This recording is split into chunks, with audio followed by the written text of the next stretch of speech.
Hey, Principles of Engineering students. This is Miss Conlin, and I am going through the syllabus for you.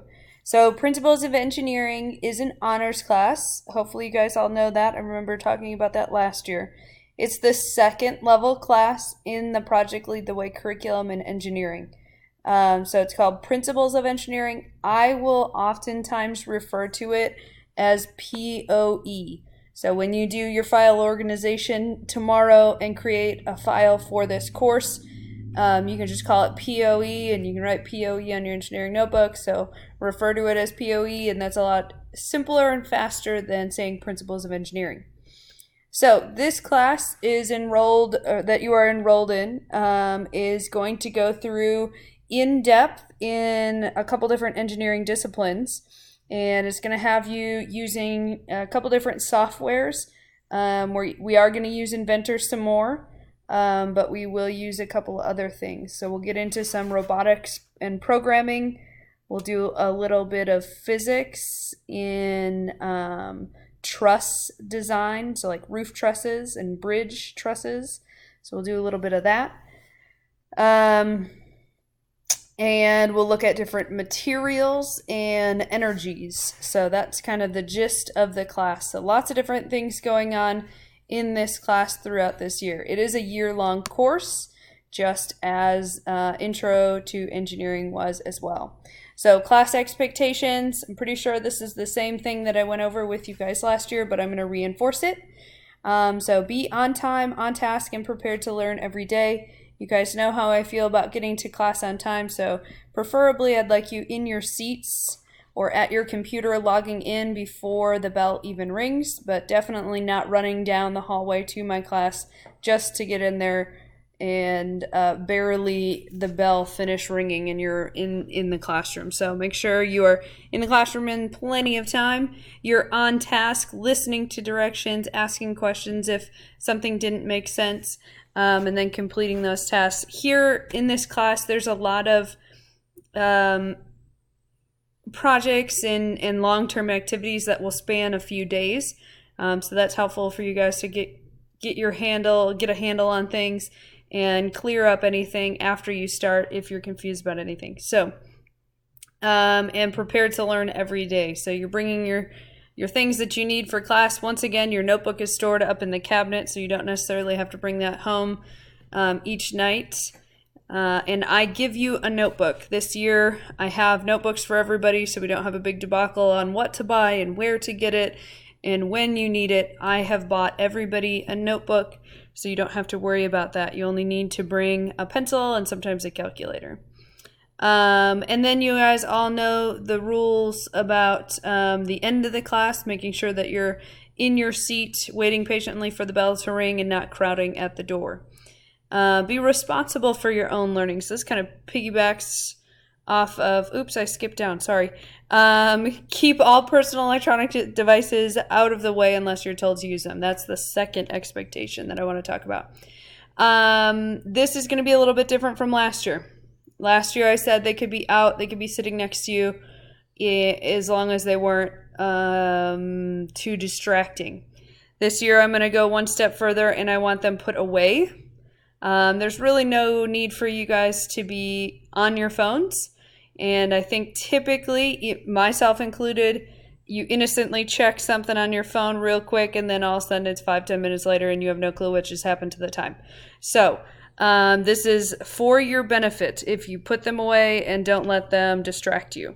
And when I say put away, I mean in your backpack. You know, if it's in your pocket, you still kind of feel those notifications and whatnot when you get them. So I would suggest you put them in your backpack. You have passing period, you have lunchtime, that you can check those things. And I'm almost sure anything can wait the 50 minutes of class. I promise you, if there's an emergency, the office will be calling me to let you know. So there's nothing so important. You absolutely need your phone.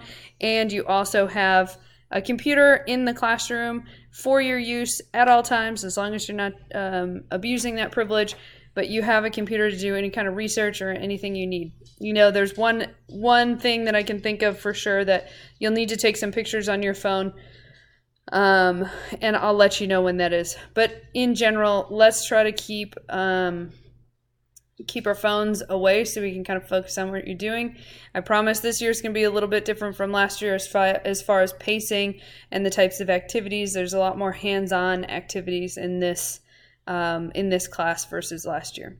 So now let's jump down to be responsible for your own learning. That kind of piggybacks on the first two. Being responsible is paying attention when you need to pay attention, asking those questions when something doesn't make sense in your head, but making sure that you're doing that responsibly and respectfully.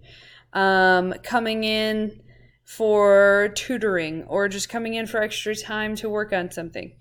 Those are all being responsible for your own learning. Studying for things, making sure you're working with partners when you're assigned those and not just kind of blowing it off and thinking they'll do the work.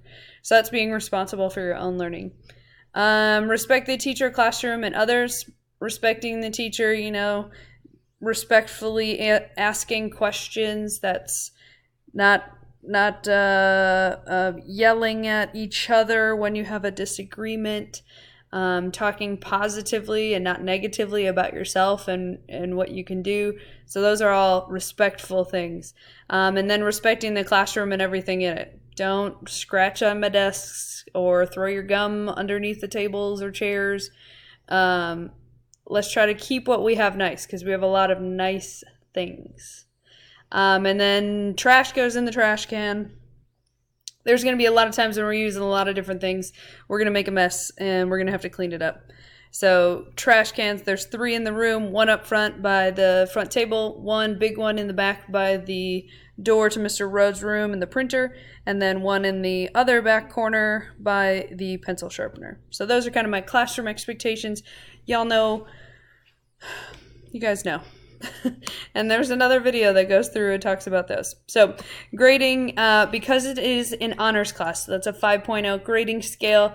The grading percentages are different from what they were last year in my class. So academic practice is 25% of your grades, your grade, that's quizzes, participation, bell work, tutorials, daily activities, things like that. Your academic achievement grade is 75% of your grade. That's tests, projects, portfolios. One thing that we're going to start this year is making a project portfolio. So the big projects that we work on this year, we're going to create an online portfolio that you can showcase some videos, some pictures, and some of the drawings that you do in Inventor, and then describing those sorts of things, and we'll make it look professional. This is something that's really great for colleges to see, the work that you've done during high school. And if we're starting it now, sophomore year, that's 2 more years added onto that. So a total of 3 years of your progression of your knowledge and skills that will really showcase what you can do and your potential. So an online portfolio is something that we're going to start this year. So that'll be a few grades, a lot of projects, and a sprinkle of tests. We have to do some tests because some stuff is just knowledge or only demonstrated through knowledge of things. Some things we can do hands-on through those projects. So that is the grading system. There's a whole grading system and description in the student handbook if you need to look that up, but everything that I have on my syllabus goes along with what is in the handbook there. So late work policy, just something to, something to make sure you understand it's the same grading policy as last year. So if you hand things on time, there's no point deduction for late work. But after that due date, each day that it is late is 10 points off for up to 5 days. After that, it's not worth any credit. So you need to make sure that you're getting things in on time would be ideal. If you can't get it in on time, a day or 2 late, after that you really start losing a lot of points. That's going to be detrimental. One thing I want to note with POE being 5th period, it's in the afternoon. We have a little bit higher potential for you to miss due to an extracurricular activity. You need to make sure that you are talking to me several days, 2 to 3 days before you're gone, to make sure that you are making up your work before you miss. Because as it says on my syllabus and as it says in the handbook, Extracurricular activities are not a valid excuse for failing to turn in assignments on time. So please make sure you are following that. You're talking to me beforehand. If you want to talk to me a week beforehand, that's great. Not every time you miss, you'll have something to make up. You know, if we're working on a long-term project or assignment, your due date is the same if you miss a day or if you don't. So that doesn't change. But sometimes there will be daily assignments that will be due that you'll have to get in before you leave. My contact information is the same, my email address, the school phone number, fix that right there. My conference period is second period. That's really more for your parents if they need to schedule a call or something along those lines. Our tentative calendar and materials. So real quick about materials. Once again, the only thing you really need is a pencil, headphones every now and then, or earbuds that you can actually plug into the computer. I know a lot of you guys have lightning jacks and something and Bluetooth and whatever, but it needs to plug into the audio port if you want to use them on the computer. I have about 12 pairs of headphones that I can lend out, but that is it. And then a calculator every now and then if you don't want to use my scientific calculators. The units that we'll go through on our tentative calendar, Unit 1 is all about energy and power. Unit 2 is materials and structures. So that's looking at the physical properties of different materials like concrete and 2x4s and things like that. And then looking at structures, bridges, buildings, how they're put together. Once again, incorporating a little bit of physics in there to understand how buildings stay up and don't fall over. Control systems is Unit 3. That is, if you think of like industrial machines and robotics is kind of what machine control is. And then Unit 4 is statistics and kinematics, so the physical working of something, and then putting in a little bit of the math. Once again, the math that goes into manufacturing is very statistics based. And so that's what we'll end up doing in Unit 4. So that is my syllabus. You do have a syllabus acknowledgement form. It's a little half sheet that Ms. Rogers is going to give you. I want to see that back in a week. Please take the syllabus home, take the syllabus acknowledgement form home, and show your parents, look through it, and have them fill it out. And you need to sign it as well. Okay? Let me know if you have any questions. Ms. Rogers or myself can answer them. Alrighty, thank you.